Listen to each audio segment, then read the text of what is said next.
America ने Iran के परमाणु ठिकानों पर बड़ा हमला बोल दिया है। इन हमलों में ईरान के नतांज, इस्फहान और फोर्डो जैसे अहम परमाणु ठिकानों पर अमेरिका ने बम गिराकर ईरान में कहर बरसा दिया है। इसके बाद ऐसा माना जा रहा है कि ईरान का बरसों पुराना परमाणु ताकत बनने का सपना पूरी तरह से चूर हो गया है। अब ट्रंप ने खुद सोशल मीडिया हैंडल पर पोस्ट कर हमले की जानकारी दी, तो वहीं देश के नाम एक संबोधन कर बधाई भी दी और ईरान पर अगले हमले की चेतावनी भी दे डाली। ट्रंप ने कहा, सभी विमान सुरक्षित रूप से अपने घर की ओर जा रहे हैं। हमारे महान अमेरिकी योद्धाओं को बधाई। दुनिया में कोई और सेना नहीं है जो ऐसा कर सकती थी। अब शांति का समय है। मैंने बहुत पहले ही तय कर लिया था कि मैं ईरान को परमाणु हथियार हासिल नहीं करने दूंगा। ईरान सिर्फ इजराइल के लिए नहीं बल्कि अमेरिका के लिए भी खतरा था। नेतन्याहू को इसके लिए बधाई। हमने एक टीम के रूप में काम किया है, ऐसा किसी देश ने नहीं किया। इजराइल के लिए ईरान के रूप में खतरे को मिटाने में हम काफ़ी आगे बढ़ गए हैं। याद रखें, अभी कई लक्ष्य बचे हैं। या तो शांति होगी या फिर ईरान के लिए इन 8 दिनों की तबाही से भी कई ज़्यादा बड़ी त्रासदी होगी।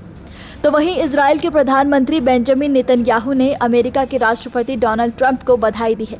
नेतन्याहू बोले, धन्यवाद राष्ट्रपति ट्रंप, आपने ईरान के अंदर परमाणु ठिकानों पर हमला करने का कड़ा कदम उठाया है। इससे इतिहास बदलेगा। बता दें कि ईरान इजराइल के बीच चल रही जंग को लेकर राष्ट्रपति ट्रंप शुरू से ही एक्टिव मोड में थे। उन्होंने पहले ही ईरान को सरेंडर करने के लिए कहा था। ईरान के ये 3 परमाणु ठिकाने आखिर उसके लिए कितने अहम हैं, चलिए आपको बताते हैं। फोर्डो न्यूक्लियर प्लांट ईरान के सबसे महत्वपूर्ण न्यूक्लियर प्लांट में से एक है। ये तेहरान से 125 मील दूर कौम शहर के पास है। ये एक पहाड़ के नीचे लगभग 300 फीट गहराई में बना हुआ है। इसे ईरान का माउंट डूम कहा जाता है क्योंकि ये इतना सुरक्षित है कि इसे नष्ट करना लगभग असंभव माना जाता है। फोर्डो में अत्यधिक संवर्धित यूरेनियम का प्रोडक्शन होता है जो परमाणु बम निर्माण के लिए बेहद अहम है। हाल की IAEA रिपोर्टों से पता चलता है कि ईरान ने फोर्डो में यूरेनियम का प्रोडक्शन 60% के स्तर तक बढ़ा दिया था।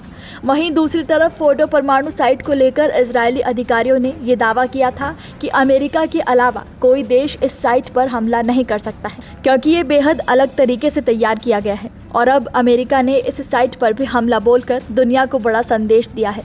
तो वहीं दूसरे परमाणु ठिकानों की अहमियत की भी बात की जाए तो नतांज परमाणु ठिकाना ईरान का एक प्रमुख यूरेनियम संवर्धन स्थल यानी कि यूरेनियम एनरिचमेंट साइट है जिस पर इजराइल ने हाल ही में हमला किया है। गैर लाभकारी न्यूक्लियर थ्रेट इनिशिएटिव यानी NTI के अनुसार नतांज में 6 जमीन के ऊपर की इमारतें और 3 अंडरग्राउंड संरचनाएं हैं जिनमें से 2 में 50,000 सेंट्रीफ्यूज रखे जा सकते हैं। नतांज पर हमले से ईरान की परमाणु गतिविधियों पर बड़ा असर पड़ सकता है। तो वहीं इस्फहान ईरान की एक और महत्वपूर्ण परमाणु साइट है जिस पर भी इजराइल ने हमला किया है। इस्फहान परमाणु साइट ईरान के सेंट्रल साइट पर है। ये देश का सबसे बड़ा न्यूक्लियर रिसर्च कॉम्प्लेक्स है। NTI के अनुसार इस्फहान में 3000 साइंटिस्ट कार्यरत हैं। इस्फहान पर हमले से ईरान की परमाणु गतिविधियों को नुकसान पहुंच सकता है। अमेरिकी राष्ट्रपति डोनाल्ड ट्रंप ने कहा कि फोर्डो पर बमों की एक पूरी खेप गिरा दी गई है। ट्रंप ने ईरान को धमकी देते हुए कहा कि अब उसे शांति कायम करनी चाहिए। अगर वो ऐसा नहीं करता है तो उस पर और बड़े हमले किए जाएंगे। बता दें कि इजराइल ईरान के बीच जारी संघर्ष का आज 10वां दिन है। अमेरिका स्थित human rights activist news agency के अनुसार ईरान में 13 जून से अब तक 657 लोगों की मौत हुई है और 2000 से ज़्यादा लोग घायल हैं। हालांकि ईरान के स्वास्थ्य मंत्रालय ने सिर्फ 430 नागरिक के मारे जाने और 3500 लोगों के घायल होने की पुष्टि की है। वहीं इजराइल में 24 लोग मारे गए हैं जबकि 900 से ज़्यादा घायल हुए हैं। तो वहीं संयुक्त राष्ट्र ने इजराइल और ईरान के बीच बढ़ते संघर्ष पर अपनी चिंता जताई है। महासचिव एंटोनियो गुटेरेस ने कहा कि हालात बहुत खतरनाक हो गए हैं और अब ये जंग तेजी से नियंत्रण से बाहर जा सकती है जिसका बहुत बुरा असर आम लोगों और पूरे इलाके साथ ही दुनिया पर भी पड़ेगा। नमस्कार, मैं हूं मानक गुप्ता।